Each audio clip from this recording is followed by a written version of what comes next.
On this episode of TLC Connections, we sit down with Philadelphia basketball legend Fran Dunphy. From his storied coaching career to his decades of service with Big Brothers, Big Sisters, and Coaches vs. Cancer, Dunphy has always led by example. In this heartfelt conversation, he reflects on the values his parents instilled in him, the importance of showing up for others, and why doing the right thing, no matter how small, can make the biggest impact. Whether you're in education, athletics, or leadership, this episode is a masterclass in humility, character, and purpose. We hope you enjoy the episode. Welcome to TLC Connections, the podcast where educators, counselors, coaches, and community leaders come together to inspire change, one connection at a time.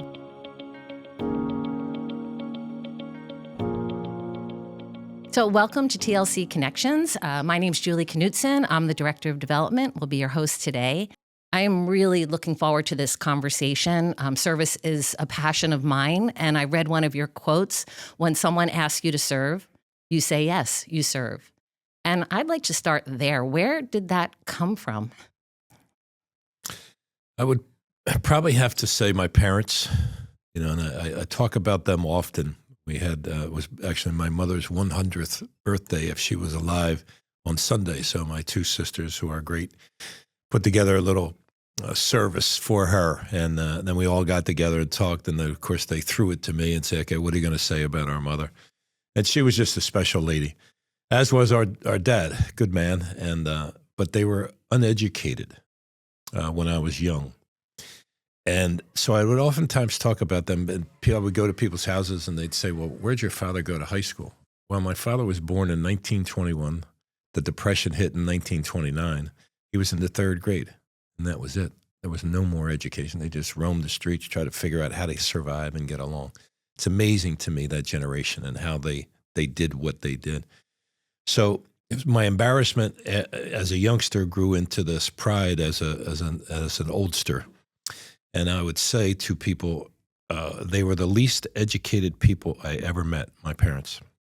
However, they were the best teachers I ever had, because they taught us how to get along, how to understand others, how to, the philosophy of the more you give, the more you get. The philosophy of it's important to give yourself to others. We are at our happiest when we are doing for others. And I guess it's from that, to be honest with you. An older brother who passed away a couple years ago, who also had that tendency. And my two sisters are great. My family's good people. My wife is great. My son is great. But I think we care about others first and foremost, and I think it's a hell of a way to live. Life is not about you. It has nothing to do with you. It has everything to do about others. And you live it. I mean, I tried to prepare for this podcast and, reading about you and that life of service. I mean, how we'll get to that, how you integrate that into the coaching, but off the court. And you talk about your family, but what did they model? I mean, I work with families and kids my whole career, and people teach those values. Yeah, I think they live those values. We would have all sorts of people always coming to our house all the time. And whatever we had, you had, whether it would be a meal, or whether it be if my father had $2 in his pocket and you needed it, it was yours. It's just the way he lived his life. That's the way my mom lived her life. She was the glue in her family. She's one of 7. She was the glue. And I just think how they taught us to get along, and again, make sure that if I lead the country and go into funerals and viewings and wakes and whatnot, and somebody will say, why do you do that? Well, we were taught that you pay the proper respects to somebody who went before us and who were really good people and good friends, and they'd probably give you anything they had as well. Then go ahead and do that, and make sure that you show that respect. So your parents were always exposing you then. As a child, you would show up. Mm-hmm. I mean, you do have that reputation. I have to say, I've worked even in Montco. I know you're kind of a Philly guy, but it's like Fran Dunphy, he shows up. Mm-hmm. I'm like, what an epithet. What a way to be remembered. There was a tennis coach at the University of Pennsylvania. The guy's name was Hunter Lott. He would say, you dress up, you show up, you put up, and you shut up. Do your work, do your job, do the best that you can with what you have, where you are. Yeah, I guess just interjecting. I'm trying to make sense of it, because I'm a social worker, do you know, and you're not. Where did your journey take you, honestly, to not go into social work, counseling?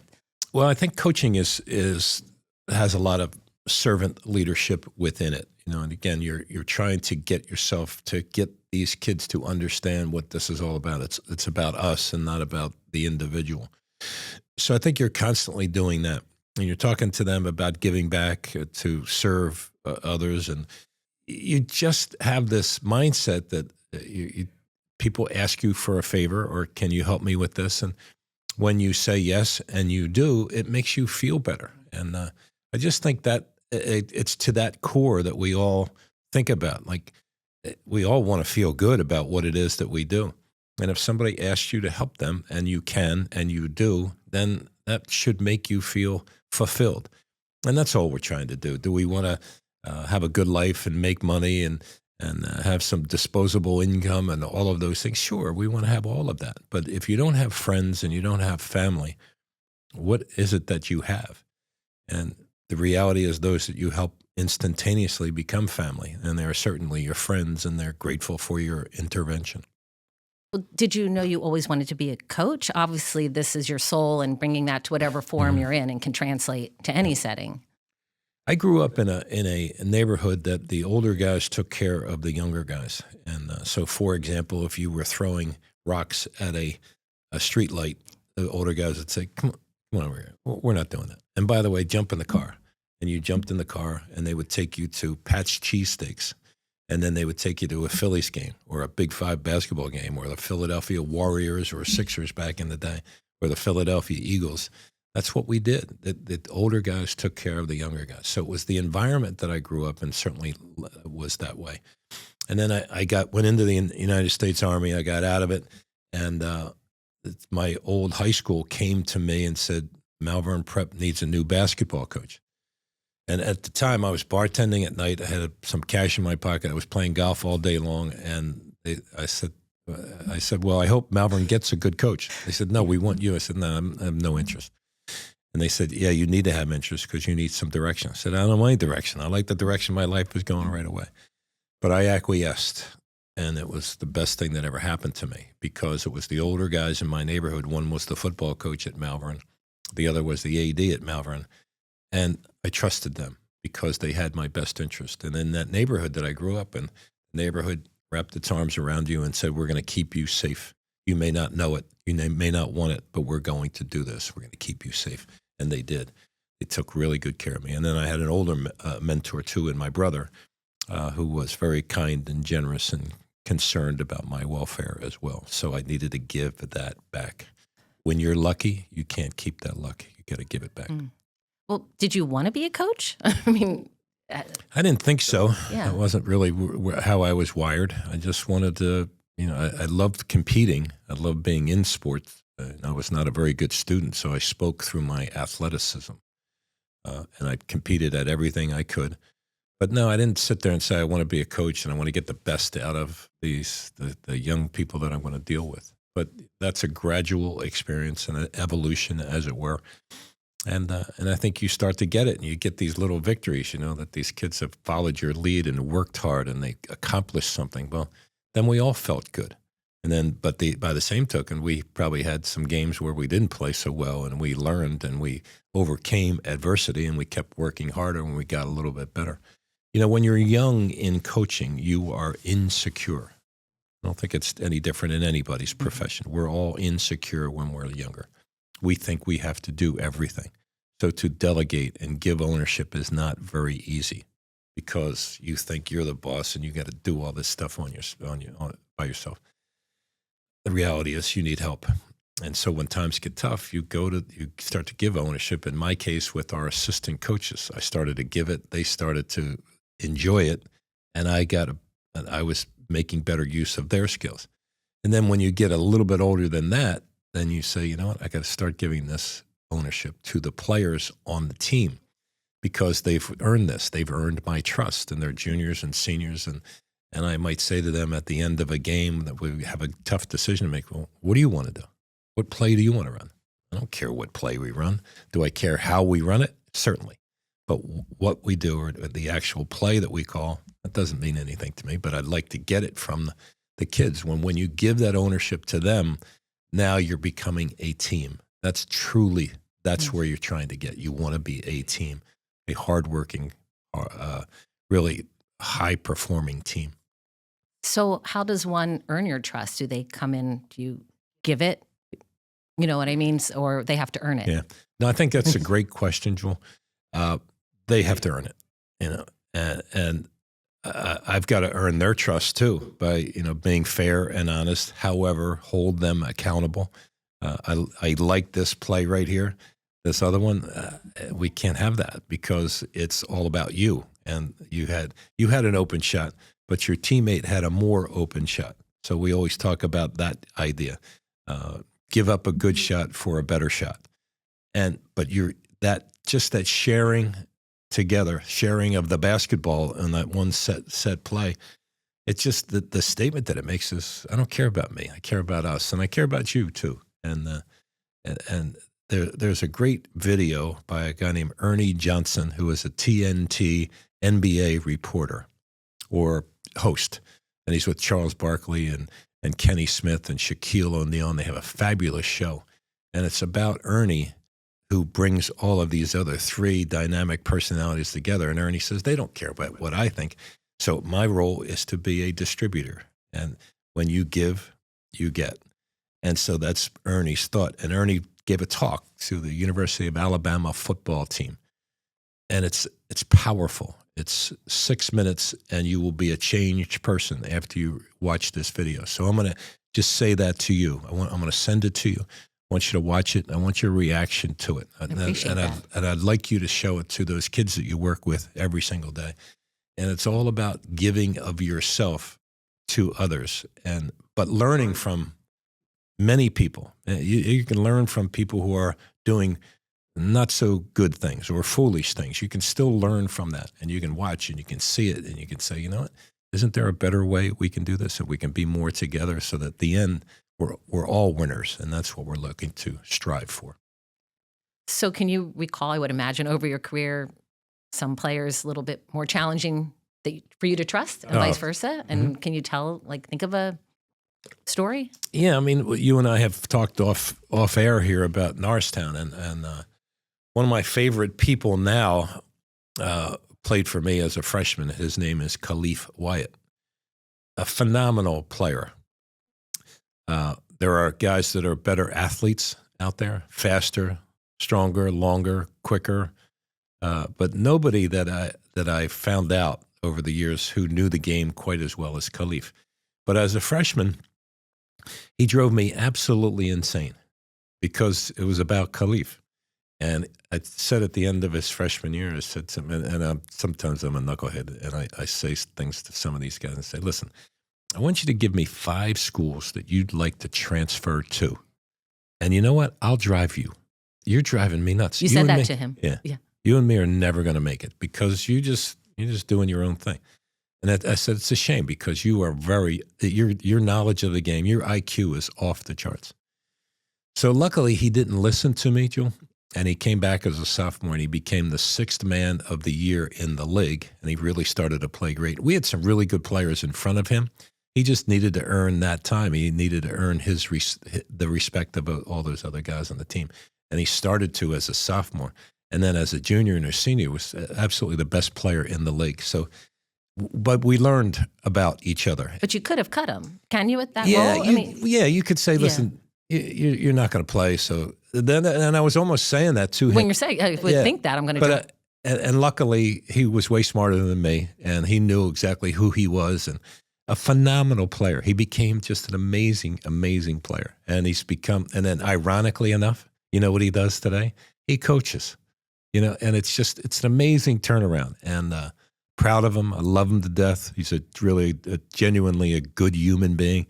And it's, like anything else. We all deserve a chance. We all need a chance to see who we can be later on in our life. Are we going to have some pitfalls and some bumps along the road? Of course we are. And God knows I'm at my tender age, I'm still making knucklehead decisions and bad moves still at my age. But, I'm comfortable with who I am and what I'm trying to sell to others, to Julie today, to make her think that I have my act together and that I'm a good human being. That's all I want to be, is a good person. So in terms of your players, and I know that you're involved with Coaches Against Cancer. You were integral in starting the Philadelphia chapter here. Do your players volunteer? Is that something, do you require? And can you tell me about the sure. Coaches Against Cancer too? Yeah, we talk to them always about it, and they may give a clinic here or there, and or they may go to a high school and help some young people raise some money for cancer. Cancer is one of those things that certainly does not discriminate. It hits all of us, and we need to pay attention to that, and we're all affected by it. So how can we help? So you're asking them to be aware of it right now, and it's not happening much in their lives right now. Although not to them, it may happen to their family members. None of us escapes. And so you want them to say, you know what, this is what happens in life. Life's not going to be. It would be great if you left school and your life went on this upwardly mobile path and it never had any dips in it. Well, I'm here to tell you there's going to be some dips. All of us suffer that. But how you handle that dip in that path that you have is really what's going to set you apart. Are you going to be successful because you didn't lay there and feel sorry for yourself and quit? You got yourself right back up and you worked your butt off to get to be the best person you could be. And all of a sudden things turn around, they change, and you're much better you're much better served individually, but your community is much better served as well. And we talk about that too. I want you, as you come to be a basketball player at the schools that I coached, I want you to be the best student you can be. And obviously I want you to be a terrific basketball player. But more importantly, I want you to be the best person you can be for your team, be the best teammate you can be, and be good in your community. And again, like our players, when what I'd like them to do is, there's freshmen moving into the dorms for their new experience of being in college. Well, help them. Be ready with these, big tubs of canvas that we've, carry things in. Well, be right front and center. Say, hey, I'm Khalif Wyatt, and I'm here. I'm a junior at Temple University, and I want to help you have a great experience while you're here. And by the way, come to our games too. Support us, because we're going to work hard to make. I was going to ask for an example how you integrate that. It's more than Sure. I'm not respectfully a big basketball fan. I don't follow it. I'm just, again, the service part and what you do, but how you integrate that. So those would be an example. I was wondering how you teach that. It's not just running plays. Clearly, Yeah, we all have a role. All of us has a role. Life is a team. Life it needs great teammates. We all have to work together. Are we going to agree on everything? Well, absolutely not. We're not. It's just not the way life is. However, we can do really good work if we care about one another and we respect one another. There's a great quote. It was a Ted Lasso quote most recently, but I actually tried to research it, and I for some reason I think Walt Whitman's involved. And the quote is, "Be curious, not judgmental." And I think it's a great idea of how to live our lives. Understand what everybody's needs and wants and desires and likes are. But don't be judgmental when you see somebody. Get to know them and say, hey, And again, you attribute that back to your childhood. That was I just think so. modeled. I think It's so. really powerful. Now the other parts of this is, we're all a little different as we come out of the womb. We don't know who we're going to be. You're affected by your environment tremendously, and those that mentor you and help you. But every one of us has this little something that sets us apart. That's because what we're doing, it's easy to just seemingly do the right thing. But you also have to step outside the box on occasion and say, I'm going to try this. Whether it's a podcast that you're trying and you want to do the best at it. But, we're just trying to do the best we can every single day. And I think there's another thing that I say to a lot of young people as well. At the end of the day, you've had your moments, and probably some good, probably some not so good. And you lay back and you say, you know what? I had a really good day today. I did some really good work, and I think I made a difference. And then you have those other days where you say, man, I screwed up today. I didn't talk to that kid the right way. I got to fix it tomorrow. So we all take stock of our day. Mm-hmm. And when we do that, I think we're better served. There's something spiritual in that, where, you could just, there's a spirit that's alive in our life. We have to find that spirit But make it a good day, each and every day. Make it a good day. And if it wasn't such a good day, change it the next day.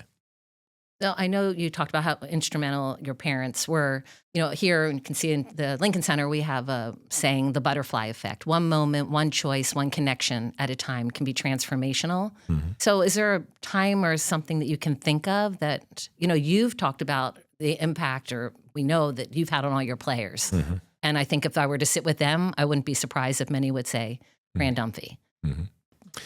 Is there, who I've learned from a lot in my profession is a guy named Dean Smith, who coached at North Carolina for a number of years. He was the dean of all college coaches for a long time.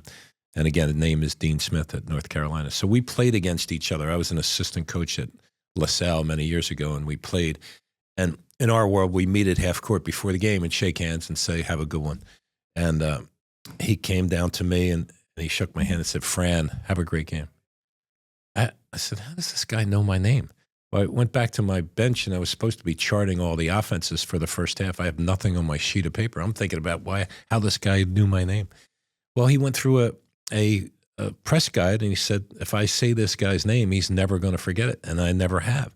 To the point when I got to be a head coach, I would look at the press guide of the opposing team, and I'd say, here's Joe. Hey, Joe, have a good one, or Bob, or Pete, or whatever. Now, me knowing their name wasn't going to mean as much as Dean Smith knowing my name meant to me, but it's a little bit of a change. Yeah. It sets you apart. And I would imagine you'd have plenty of stories yourself at how you've been able to connect with your athletes. I think there's times that are tough for them, and you say, yeah, let's talk about it. Or, your mom passed away. Well, I'll be there, and you jump on a plane or you jump in a car and you go and you represent your group. You represent the world that you live in, your team, your way of living. You represent all of that by just going outside of yourself and getting to be with others. I guess in navigating that, the intensity of your job, the pressure to win, right? So how you know what players are going through. How's that been navigating? Yeah, I mean, the winning is absolutely what you need to do, and it's what you're paid for. You're getting paid to coach the team, but you're really getting paid to win the games, and but there's a way to do it that is the right way, and you also have to live with yourself. It's not at all costs that you're going to do certain things. So reality is, like, at this point in my career, I could just say I'm going to.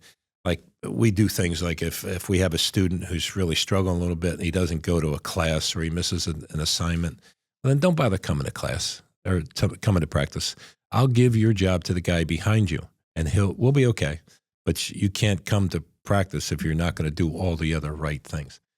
But that's something as a coach, if he's, quote, the better player, you're willing to bench him. Yeah. When you're secure with who you are and you've had your career. You weren't doing that early on. No, I mean, the cost is hard. You can't do that necessarily. You'd like to, but that's where you want to get to be this guy who can make this decision and say, we're going to do for the good of the player. Sometimes we're going to sacrifice for the team because we're going to need to save the player sometimes. And it works. And you only have to say it one time to one kid throughout the year because they know that you're not messing around. This. If we're going to do this and we're going to do it the right way, then these are the rules. There are not a lot of rules, and the rule might be one rule: do the right thing, go to class. So, Fran, I can't thank you enough again for your time. I know how busy you are. I really appreciate it. Is there anything I didn't ask that you'd like to say? I don't think so, Jewel. We're all we're a product of our experiences, and we all have interesting things. And I mentioned this World War II gentleman, Jake Ruser. I had an interesting thing happen to me, and I'll finish with this. I was in the Army, got drafted out of college as soon as I finished college, and I was just about ready to go to either Vietnam or Germany to shoot mortars. That was my job in the Army. And a day or two before I'm getting my orders, I get a phone call from the coach of the All-Army basketball team. And he says to me, would you like to try out for the All-Army team? I said, yeah, I'd like to try that. I jump on a bus at Fort Ord, California, and I take the bus to Presidio of San Francisco. It's a couple hours drive. Get off the bus. First guy I meet is Mike Krzyzewski, who was then he was young, but he was going to be later on in his life one of the great college basketball coaches of all time and a pro coach from the Olympic standpoint. And so we forged this relationship, but I didn't have to go to Vietnam. So when I was a kid, Vietnam and civil rights dominated the world that I was in. So I got to play basketball and I got to coach at West Point. And later on in my life, I just, not having to go to Vietnam, there were 58,000 names of people that died in Vietnam. So I was in D.C. one night, headed back to LaSalle where I was coaching. And as I'm driving through D.C., I see the Vietnam Memorial off to my right. Drive in. I park the car. I start walking to the wall. Now it's 20 degrees, cold as hell, windy like crazy. However, it was sunny. So I start to walk and I'm flapping my arms. It's so cold. But I get inside the wall and there's no wind. So I'm warmed by the sun. And so I started reading names. And I'm standing there sort of getting weepy because I could shoot a jump shot. I didn't have to go to Vietnam. So as we stood there for a while, I started to think of what these people would say to me, these 58,000 names, and what they said to me, again, spiritually, was we would have done the same thing that you did, taking advantage of your opportunity if we had the chance, but we didn't. So while you're here, read as many names as you can, stay with us as long as you can, think about us always, and don't ever, ever forget us. And I never have. I've been back a couple of times, and it's the same weepy, emotional experience of why these people had to lose their life in those days. And there's so many other people that went and came back to a very difficult life, PTSD and all sorts of things that have gone on. But it was just that time in our lives. And so I was, again, a very fortunate one, but I spiritually thought that those people were talking to me and that it was okay. So it lessened my guilt. I still have it that I didn't have to go and they did, but it lessened my guilt. So I think these things happen to you all the time. If you think about them, you got to really appreciate who you are, what you're doing, and how life reacts to you and how you react to every situation that's out there. But good things are happening all the time. Just pay attention. Show up, like you mentioned before, and just realize it. Thank you. And thank you for sharing that and ending with that. And I really do hope that anybody that listens, that's the takeaway. What a way to live a life and the ripple effect and to make the world a better place. Yeah. Well, thank you, Julie. Thank you so much. It was nice to be with you. you. TLC Connections is supported in part by the Lincoln Center for Family and Youth. Through education, counseling, coaching, and consulting, we empower people to make positive choices, meaningful connections, and transformational change. To learn more, visit thelincolncenter.com.